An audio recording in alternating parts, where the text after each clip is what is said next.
नमस्कार दोस्तों आज कद्दावर अदबी लोगों की बातें हो रही हैं, तो एक और कद्दावर शख्सियत के बारे में थोड़ा सा जिक्र, थोड़ी सी चर्चा, कुछ सूचनाएं आपस में बांट लेते हैं।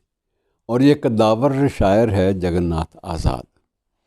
जगन्नाथ आज़ाद कितना बड़ा शायर था, आप इस बात से अंदाज़ा लगा लीजिए कि इनके दोस्तों में, इनके प्रशंसकों में स्वयं मोहम्मद अली जिन्ना भी शामिल था, क्योंकि ये उस वक्त की बात है जब देश का विभाजन नहीं हुआ था। और वो इतना प्रभावित था कि उसने, जब पाकिस्तान बनने की बात चली, तो उस वक्त का पाकिस्तान का कौमी तराना भी तो तैयार करना था।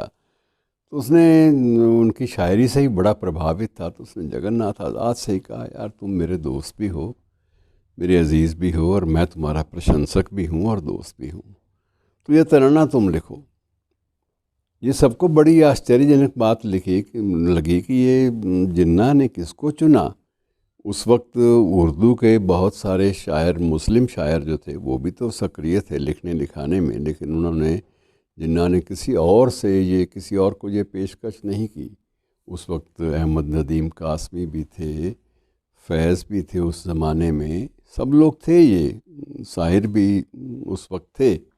ये बात अलग है कि विभाजन हुआ तो उसके बाद शायर भी यहाँ चले आए और सब लोग अपने अपने स्थानों पर बिखर गए। लेकिन उस वक्त जो सोचा गया, यही सोचा गया, जिन्ना को लगा कि जो बेफिटिंग व्यक्ति है वो यही है, जो इंसाफ कर सकता है तरानाए पाकिस्तान के साथ।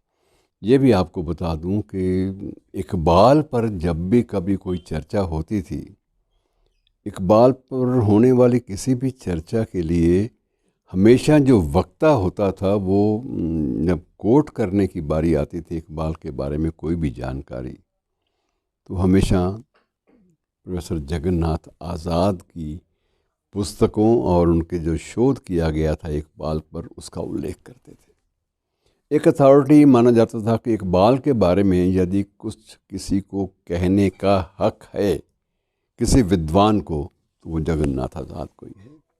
और जगन्नाथ आज़ाद मित्रों, अपनी ज़िंदगी में उन्होंने 70 कृतियाँ दी, और वो 70 की 70 कृतियाँ चर्चा में रहीं बाकायदा। हर कृति पर चर्चा, हर कृति का सम्मान, और हर कृति पर बाकायदा शोध पत्र भी लिखे गए, और इतने लोकप्रिय थे अपने आप में कि यद्यपि उनका निधन भारत में आकर हुआ था। 24 जुलाई 2004 की बात है जब निधन हुआ, तब वो समय कैंसर से पीड़ित थे, और उनकी एक ही लगन थी कि अंतिम लम्हे तक, अंतिम सांस तक लिखता ज़रूर रहूं। कैंसर की बीमारी है, कुछ दिन ही अस्वस्थ रहे और सांस उखड़ने लगी, लेकिन सांस उखड़ने से पहले भी वो अपनी कृति के जो पृष्ठ थे, अंतिम पृष्ठ, वो पूरे कर रहे थे। ज़िद थी कि सांस तब छोड़ूंगा जब मैं अपने ये पन्ने किताब जो है पूरी कर लूँगा। और 84 साल की उम्र थी तब। उस उम्र तक निरंतर लेखन कार्य करते रहना और अंतिम सांस को भी रोके रखना जब तक अंतिम कृति पूरी ना हो जाए, और इसी सारी ज़िंदगी की जद्दोजहद में 70 पुस्तकें दे देना, ये बहुत बड़ी बात होती थी। और एक आपको संयोगवश बता दूं कि ये भी उसी गवर्नमेंट कॉलेज में पढ़े थे लाहौर में, जिसका जिक्र पहले भी हम कई बार कर चुके हैं, और वहीं पढ़ाते भी रहे थे। मूल रूप से इनका विषय, यद्यपि ये पर्शियन में भी एमए थे, इनकी डॉक्टरेट भी पर्शियन में थी, लेकिन इनका जो विषय था पढ़ाने का, वो अंग्रेज़ी साहित्य था।